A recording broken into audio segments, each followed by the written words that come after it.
Hello, everyone. Dante Suave, United World Sports. This is my co-host, Mr. J. What's going on, everybody? Another week, another crazy week in sports. We got a lot to get to, so we're not even going to waste anybody's time. We're about to go right into it. So, what's first you got on the agenda here, buddy? So, what's up with this rumor about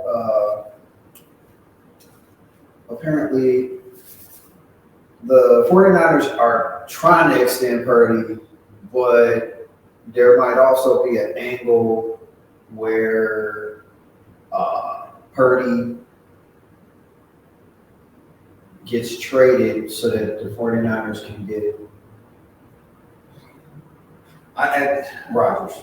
At this point, I think if anything, free agency has been so slow when it came to the NFL because it really wasn't that many prominent people that were out there that wasn't snatched up in the first 24 to 48 hours. Right. That anything can get some type of traction as a story right now. If the 49ers, if that's how you felt about Purdy, to where you wanted to trade him to get Rodgers, why didn't you do it when he was a free agent, right? Well, where he was accessible out of Green Bay before he went to New York? Why'd you wait 2 years? Because pretty much now, which one would you have rather had? Rodgers with that team from 2 years ago, or Rodgers with that team now that's been completely stripped down like they're a car in the middle of LA? Well, I mean, technically, and they've shown the numbers over time. Technically, you can be getting the same dude according to the numbers. Yeah, true. So it's like it just would have been before the injury, which who's to say that with the 49ers getting him that he wouldn't have suffered that same injury. Right, but so here's the question. The only reason why you would make that trade right now is that you want to reset after Rodgers retires. And if that's the way, if you're looking at team building, if you lock in your quarterback now and you give him the cap numbers that you would have throughout his years of his contract, then you can build around him with that. You already signed how you still got trade capital at CMC if you want to get rid of him. You can do everything around there and be able to build, not sit there and trade for a quarterback that at the end of this season gets in there and say, you know what, I'm done. Now you're in a complete rebuild. You don't have a quarterback. You're hoping that you get on somebody in the draft, or you're trying to get somebody out of free agency next year in order to cover them. Aaron Rodgers is that poltergeist that don't want to go away from the NFL. That's the honest to God truth. What is he going to give you? Any team that's not a quarterback away that you can sit there let me take that back. What is he to any team that does not have an offensive line and a defense with the little bit of weapons to make it to where he's that piece that will get you over the top? There's not too many teams that's out there right now that was just that quarterback away from doing it. That's the honest to God truth. So if they get him, if they make the trade, hey, fine. Like I said, I don't really care about the 49ers. Don't really care about the Steelers. So, I mean, if either one of them get him, hey, more drama for y'all. More conversation for us. But I just want to go away. I just want to retire. Go into that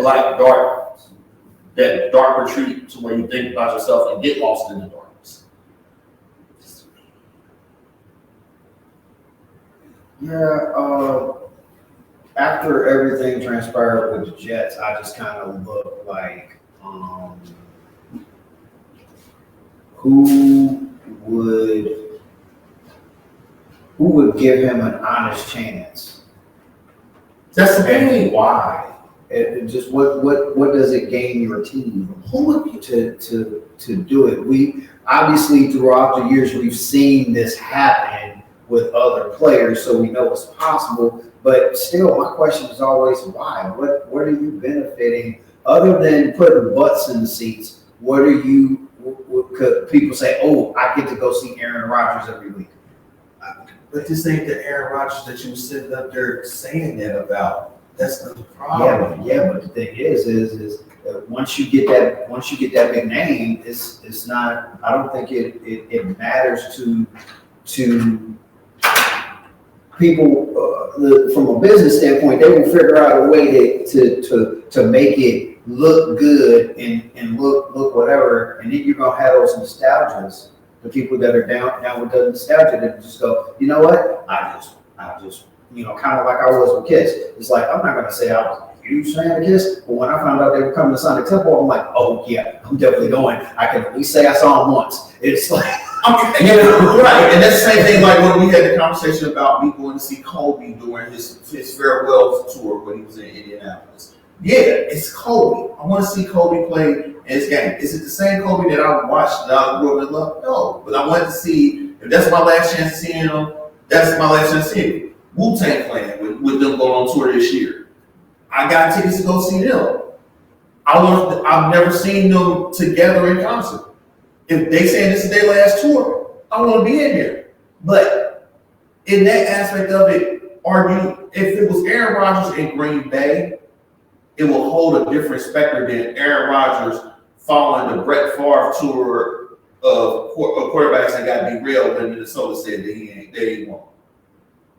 Which to me was Minnesota's the smartest team in the group, right? Because they understand it's like, look, we need to know what you're doing so that because the draft is coming, and if we sign you, then we can move forward in the draft and take care of some other areas. But if you're gonna sit up here and you're not sure what you want to do, okay, here you go figure out what you want to do. We got to get ready for the draft. And make sure that we have a winning team because we don't want to be fourth. We don't want to actually be fourth in the division because we waited on you. And that's what he's sitting up there doing in this aspect of it. That's why I said that diva mentality has got to end with him in this aspect of it. Because you pretty much, they said you went to go see Pittsburgh, talk to Pittsburgh. Nothing came out of the talks with Pittsburgh. So now Pittsburgh, good old Pittsburgh that everybody says is probably one of the best run teams in the league, they've been dealing with a lot of bad press lately. Between that and Najee Harris saying what he's been saying about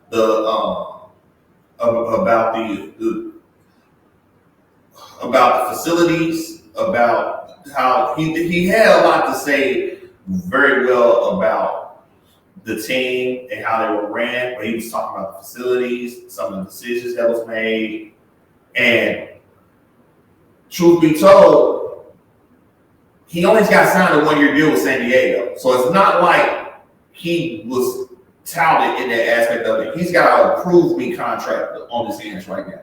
He's got to prove that he was better than what he showed in Pittsburgh. But all Pittsburgh's flaws might have been what was holding him back. So we don't know. Yeah, because that also depends on what shape, what improvements are made to San Diego's line, or he may have just went from one problem to another, which is what a lot of players do,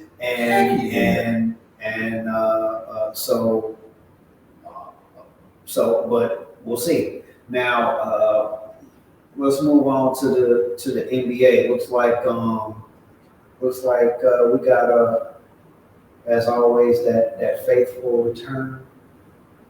Apparently, the Warriors play. Yeah, they play Miami. Is it tonight or tomorrow? I want to say it's tomorrow.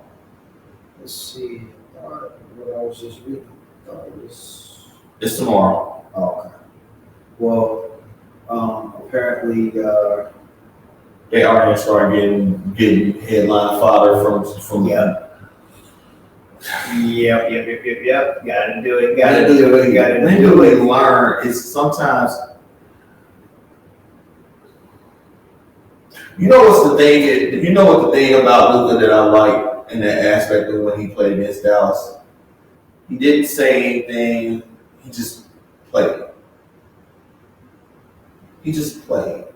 You know what? What? I I like what he said. Who? What, Butler? If what I'm looking at, it basically he let the media know he didn't want to talk about it. Okay. He said Butler shrugged off the importance of his return to the city he called home since 2019. Yeah, I was traded from there. Yada yada yada. Butler said after Golden State's loss to the Hawks on Saturday. Yeah, it didn't end the way people wanted it to. Yada yada yada. In other words, it's like, okay, yeah, we go in there. I know what y'all trying to do. Move on. So if he did that, then kudos, because I didn't see what he was saying in that. I didn't see what he had said in that. I just know that. Now, of course, somebody had to go and pull up that video.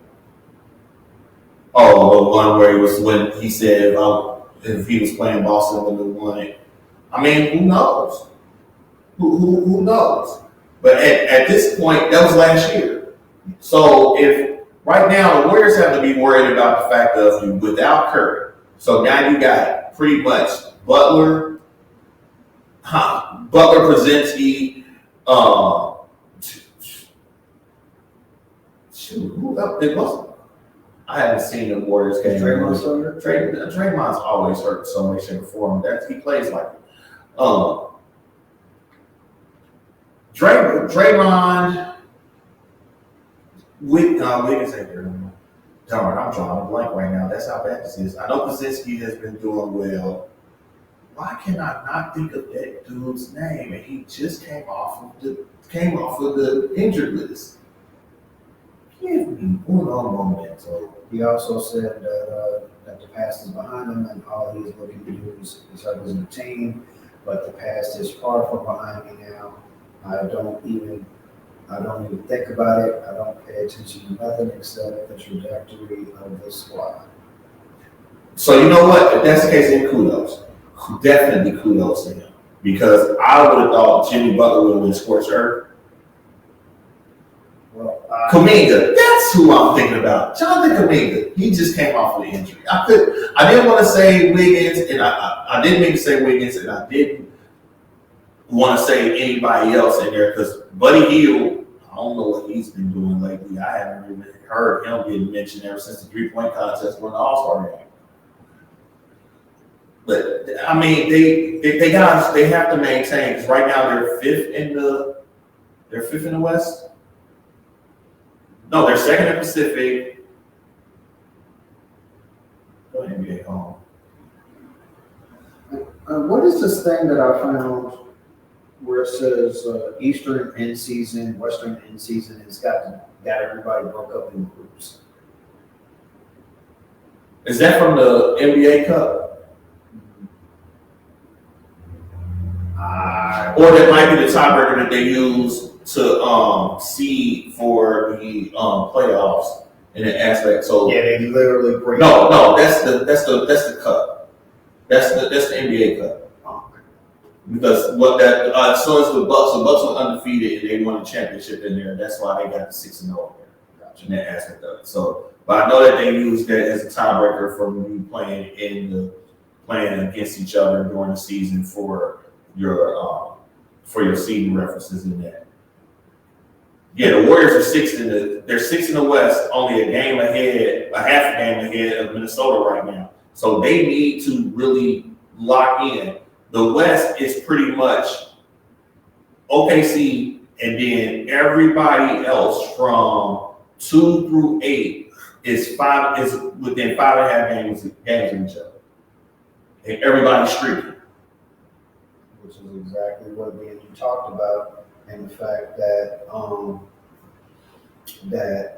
that you got your top, everybody else in the middle is they jockeying for position. It's like that. It's like that now. It was like that in the 80s. Now the records is starting to look a little bit more like the East, because the East only got like 6 teams with an actual winning record right now. Yeah, it's not. The East is not. The East is pretty much you got 3 and a possible. You got 3 and 2 possibles because let's be honest, nobody is going to say Detroit's playing good, but Detroit ain't been there. So nobody's making on them, but for them to be a 6 seed after how they've done it there, JB Bickerstaff deserves a lot of credit. Same way that he deserved the credit of how he built Cleveland up until Atkinson took it over. He's a damn good coach. So with him being there and him got them to that point to where they're the 6 seed, they only got to worry about play-in after not being in the playoffs all those years. Kudos to them with that and that aspect of it. But the rest of it after the fact, the Hawks, Orlando, the Bulls are battling for a play-in game spot against the Heat with a losing record. There is a legitimate chance that you might get 2 teams out of the East into the playoffs with a losing record. Because everybody that's in the play-in right now has a losing record. That's crazy. And they have so much distance to where it would take a catastrophe of a cluster. You got your number 11 seed in the East right now is Toronto with 24 wins. 24. There's only 2 teams that's been eliminated in the East. Charlotte and Washington, which we already know. And then New Orleans and Utah have been eliminated too. Utah fell off badly. Well, that's because first, as soon as they got rid of Mitchell, they started getting rid of everybody else. Mama. And it's just like, Matter of fact, I forget. Who did they get rid of first? Did they get rid of Gobert first, or did they get rid of Mitchell first? I want to say they got rid of Gobert first. They got rid of Gobert first after the debacle of Kobe. Gobert was the first to go. That's when he went to Minnesota, and then Mitchell left. Then they got rid of Mitchell, and then what was that? They got Mitchell for the guard from Texas. What was that one player's name? White forward. He used to hit some super clutch threes. Not Bogdanovich. No. Oh, who was he? No, he was almost. I want to say he was tall like Gobert, but who was that? And he used to love to shoot the three. I can't remember who he was in that aspect of it. That's too many NBA players. They got traded away. Yeah, they got dipped out of there from that. So who do you feel is going to be a lock for the conference championship, and then we'll move on. I want Cleveland and Boston in the East. I really do. I just want to see that matchup. I don't want to see nobody. You don't want to see the Knicks or the Pacers try to come out of nowhere. No, we saw that already. We saw that already. We saw the Knicks and the Pacers give us a good Eastern Conference semifinal last year. Then the Pacers got to the Eastern Conference final and ran out of gas. I will, if they make it there, I wouldn't be surprised. But the biggest surprise I would have is if Cleveland and or Boston do not make the Eastern Conference finals, I'll be shocked. At least one of them. If you don't see the Bucks, no. That experiment is failed. If there's anything that you can figure out from what has happened over the past couple of years with the Bucks is that Chris Middleton meant more to them than, in some cases, Giannis. Because without Chris Middleton and Giannis and Drew Holiday in that aspect of it, they've not done nothing. They've not. Chris getting hurt, and then you got Lillard. That Lillard has never had a big man that he played with in that aspect of it. He's never had one. It was always him and CJ McCollum before they traded McCollum. So you can't. He's not. He's always used to play like that. That's why they did that. Right. Let him go to San Antonio. And then the West. The West, the shocking thing out of West is Houston's the number 2 seed. Somewhere in America, he made me dope by sitting up there saying, y'all all wrote me off into the pasture after I got caught up doing what I was doing. and I cheated on Miss Nia Long. And you will still never get all the respect in the world from me for cheating on Nia Long. I'm sorry, you won't. But I gotta have some respect from you.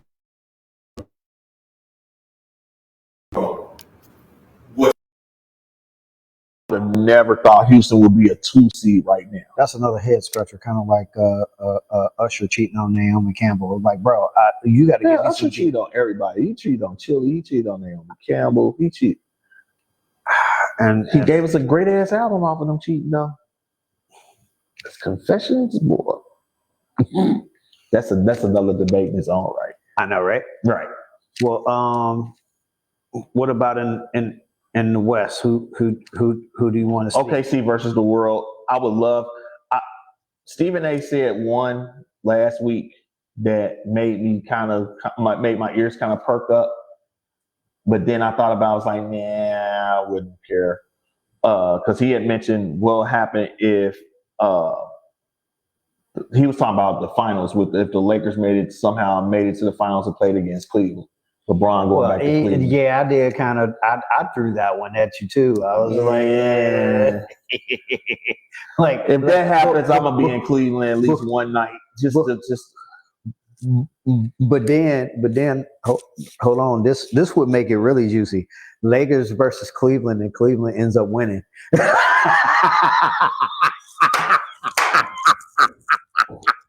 Bro, what? Come on. You can't tell me that wouldn't be juicy. You can't tell me that wouldn't be juicy. For us? Oh my God. For us, that would be a roast marinated for 2 weeks. 2 weeks. 2 weeks. Let all the juices soak into it in a nice, and then put it into a pressure cooker. Just so when you took that bone out, everything just fell out. That bone would be as soon as you see Donovan Mitchell get the Finals MVP award, and let them clinch it in Cleveland, and then I would have to eat a little bit of crow because I did. Well, actually, no, because I didn't say that. Did I say that after he left Utah? What, that Donovan Mitchell would never win a title? Mm-hmm. It might have been after he left Utah. I know I said it while he was in Utah. Yeah. The debate, our show, all the other shows, you know what? We would probably sit there and do a best of show just to sit there and cut up everybody else eating crow with the GOAT conversation if LeBron lost to Cleveland in the finals. And you know what? We would make it even better. We would just cut up all the excuses everybody would have to try to keep LeBron as the GOAT. Oh, well, he got Doncic in the middle of the year. If he would have had Doncic in the beginning of the year, they would have had more time in order to get some chemistry together, and they would have did this. Oh, if they would have had a center, if they would have been able to get a center, Mobley wouldn't have just been dogging Jackson Hayes. No offense, because I love Jackson. But this is all things that would have been, you can see when you are a basketball mind, the brain starts churning with all the excuses that will come out as to why we should diminish the fact that LeBron lost another title, this time to the team that he led to multiple finals and only won one with. And that took the most epic comeback. Oh, no, that's going to be the other one. Oh, they finally proved that they could do it without being down 3-1.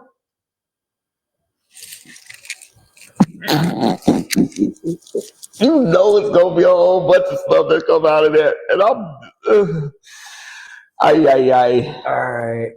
Well, at any rate, eventually March Madness will be over, and then it's straight to the playoffs. We will be able to really focus on the NBA. But with that, we are going to. Speaking of, do you want to? Are we just going to focus on the men's? Seeing that we got so much to talk about, because I watched so many games that I even forgot about the NIT, And this has been a basketball smorgasbord for the past 2 weeks, and it just was. and for the record, let's address this. A lot of the teams that lost this weekend, there's a good number of them that should have won. Yeah. Yeah, there was. There was a good number of them that should have won, unless they were losing from the moment the game started to the end. I'm sorry to say this, but you blew it. Illinois had some opportunities to pull that game out. They didn't. UConn, I know, had opportunities. UConn, I think part of me feels like UConn became a victim of their coach's own hubris. That and why were you slashing to the rim in spurts when you saw that it was working? Because their coach's own hubris. And I mean, because that was the part that killed me, because when they were starting to dominate the game, they were doing good spacing, they were slashing to the rim. And I don't know if you were watching the game. This weekend's games, in terms of the amount of threes that were being shot by teams, was so egregious that I can't remember what team it was, but I meant to message you as soon as the young lady said it. But she was like, it was nice to see a game where the winning team shot twos and threes. Man, I about fell out. Who was that? I caught that. I did catch that. I legitimately caught that. Oh my God, that was hilarious. Matter of fact, it was Candace Parker that said it. And she Yeah, because it was a few of them that was just like. There was teams that was killing themselves because and UConn was one of them, because they kept shooting threes. I'm sorry, St. John's, you're not good at threes, so why are you shooting them? I'm sorry, UConn, y'all ain't that great at shooting them. So why are you shooting them? And the sad part was, y'all still could have won that game. At the end of the game, you still could have won that game. Yep. But they just kind of but that 3-point monster. It's like, I gotta do it. I gotta do it. I gotta do it. It's like it was just to where it was like, I can't even get to where you keep seeing teams down by 2 or by 1 point, and they come down and hoist up a 3. I'm like, you hoist up a 3 that's not even in. You hoist up a 3 that's not even in a play. It's just you running down. You say, "Oh, I got a step. There's somebody might be closing on me, but I got a step. I see a bucket. I can be a hero." Late last night, Arizona, Oregon. Yeah. Where Oregon kept shot a Steph Curry 3. Came down, didn't hesitate. Got just over just over half court and just heaved it. And I'm like, like, man, there's a lot of pundits on TV that say that they couldn't be a coach. I know I couldn't be a coach. I could do it, but the fact of the matter is that if you're going to shoot threes, we're going to shoot threes in some type of structure. You're not Curry. The reason why Curry can get away with, the reason why Lillard can get away with taking a step past half court and hoisting it up